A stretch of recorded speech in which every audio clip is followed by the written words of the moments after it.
ప్రజలారా, నా YouTube channel, నా పేరు రాజు. కొడాలి నాని అందరికీ తెలుసు. ఎందుకంటే కొడాలి నాని అంటే చిన్నపిల్లలకు కూడా తెలుసు.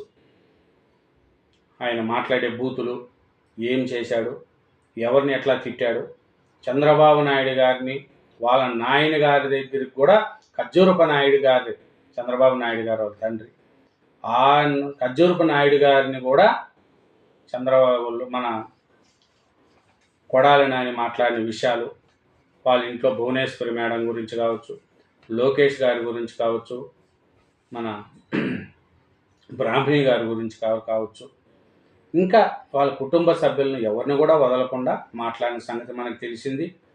ఇంకొకటి, చంద్రబాబు నాయుడు గారు కుప్పంలో గెలిస్తే బూట్లు పాలిచ్చేస్తా అని సవాల్ కూడా ఇసిరి ఎక్కడ పోయినాడో మనకు తెలియదు. తర్వాత ఆయనకు ముంబైలో హార్ట్ సర్జరీ జరిగింది, అది అందరికీ మనకు తెలుసు. హార్ట్ సర్జరీ తర్వాత ఆయన బయట రాలేదు. తర్వాత హెల్త్ బాగాలేదు కదా అని అనుకున్న టైంలో అతని మీద పోలీసులు లుక్అవుట్ నోటీసులు జారీ చేశారండి. ఎందుకంటే ఆయన మీద చాలా కేసులు ఉన్నాయి. ఎందుకు కేసులు, ఎలాంటి కేసులు అంటే చంద్రబాబు నాయుడు గారిని తిట్టిన దాని కేసులు కాదండి. దాంట్లో మీద లుక్అవుట్ నోటీసులు జారీ చేయలేదు. అది రాజకీయంగానే వాళ్ళు అట్లా ఖర్చు పెట్టుకునే రకం కాదు చంద్రబాబు నాయుడు గారు. ఈయన మీద ఏమి కేసులు ఉన్నాయంటే, వైఎస్ఆర్సీపీ అధికారంలో ఉన్నప్పుడు కొడాలి నాని గారు, కొడాలి వెంకటేశ్వరరావు, ఆయన ఉపాధి హామీ పథకాలలో బ్యాంక్ అకౌంట్లు లేని వారిని కూడా బ్యాంక్ అకౌంట్లు చేసి వాటిల్లో డబ్బులు కొట్టేశాడని, ప్లస్ జగనన్న కాలనీకి ఇసుక 20-30 కిలో ఇసుక తెప్పించినట్టు దాంట్లో డబ్బులు కొట్టేసినాడని, భూములు, ప్రభుత్వ భూములు ఆక్రమించుకున్నారని, ఎన్నో ఇంకా లేనిపోని అరాచకాలు చేసిన దానివల్ల ఆయన మీద కేసులు స్టార్ట్ అయినాయండి. ఆ కేసుల నుంచి బయటపడడానికి కొడాలి నాని కనిపించకుండా, హార్ట్ సర్జరీ తర్వాత కనిపించలేదు. తర్వాత ఆయనకు లుక్అవుట్ నోటీసులు జారీ చేశారు, ఎక్కడైనా ఇతర దేశాలకు వెళ్ళిపోతాడని. ఎందుకంటే వీళ్ళు క్రిమినల్ మైండ్స్. ఎందుకంటే 5 సంవత్సరాలు వీళ్ళు అధికారంలో ఉండి రాష్ట్ర ప్రజల సొమ్మును ఎలా తిన్నారో చూడండి. ఉపాధి హామీ పథకాన్ని కూడా మోసం చేసిన ఈ కొడాలి నాని, ఈయన్ని ఏమనాలా మనం ఆలోచించుకోండి. 5 సంవత్సరాలు రాష్ట్రాన్ని, పేదల సొమ్మును రక్తం తాగాడు. ఇట్లాంటి వాళ్ళని ఏం చేయాలి? వలభనేని వంశీ జైల్లో ఉండి నిన్నటికి 100 రోజులైంది. శతదినోత్సవ వేడుకలు కూడా వలభనేని వంశీ జైల్లోనే జరుపుకున్నాడు. అంతకంటే కొడాలి నాని చేసిన పాపాలు ఎక్కువైపోయినాయి. ఇతను ప్రజల సొమ్మును లూటీ చేసి తిన్నాడు. కాబట్టి ఇతను లుక్అవుట్ నోటీసులు జారీ చేశారు. దేశాలకు పారిపోకుండా పాస్పోర్ట్ సీల్ చేశారు. అయితే ఈయన మన సర్జరీ తర్వాత ఎక్కడ కనపడలేదు, ఎక్కడో ఇంకా బాంబేలో ఉన్నామనుకుంటున్నారు. కానీ ఈయన మన కొడాలి నాని గారు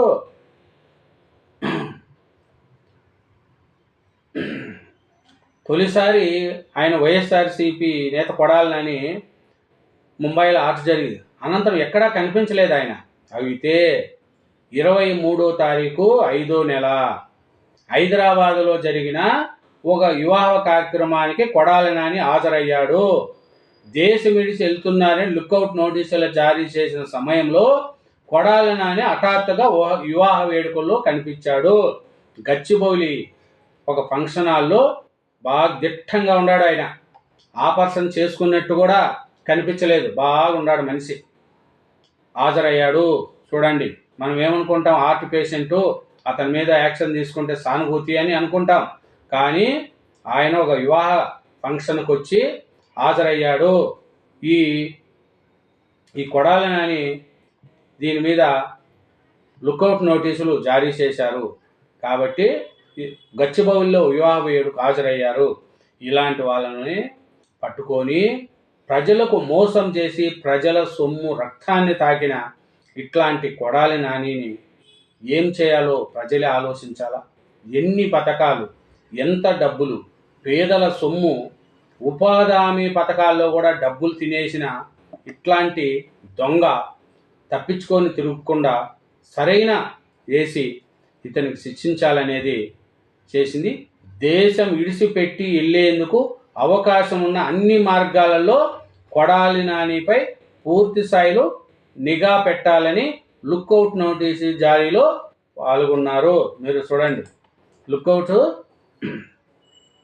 కొడాలి నానిపై పలు కేసులు నమోదు కావడం, ఆ కేసుల విచారణ పెండింగ్ ఉన్నందునే ఈ మేరకు లుక్అవుట్ నోటీసులు జారీ చేసినట్లు సమాచారం.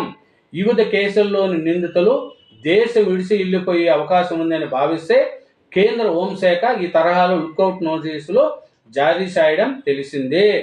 క్రిమినల్ను, దొంగలకు ఇలాంటి వాళ్ళకే ఈ లుక్అవుట్ నోటీసులు జారీ చేస్తారండి. కాబట్టి ఈ కొడాలి నాని చేసిన పేదల సొమ్ము రక్తం తాగాడండి. ఇలాంటి వాడిని హార్ట్ సర్జరీ జరిగిందని మనం బాధపడుతున్నాం. హార్ట్ సర్జరీ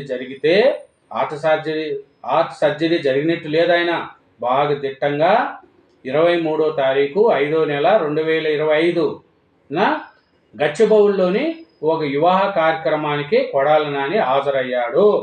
కాబట్టి పోలీసులు కూడా అరెస్ట్ చేయడం పక్కా అనేది వచ్చింది.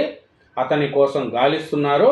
ఈరోజా రేపా కొడాలి నాని వలవనేని వంశీ తరహాలో లోపలికి పోవడం అవుతే పక్కా ఇట్లాంటి వాళ్ళను వదిలే ప్రసక్తే లేదంటుంది కూటమి ప్రభుత్వం. తప్పు చేసిన వాడిని వదిలేది లేదంటుంది. జగనన్న ప్రభుత్వంలో నోటికొచ్చినట్టు మాట్లాడి, అందరి మీద బూతులు మాట్లాడి ఈ కొడాలి నాని ప్రజలు శిక్షించాలని, ఇలాంటి వాళ్ళను కఠినంగా వ్యవహరించాలనేదే ప్రజలందరూ కోరుకుంటున్నారు. Thank you.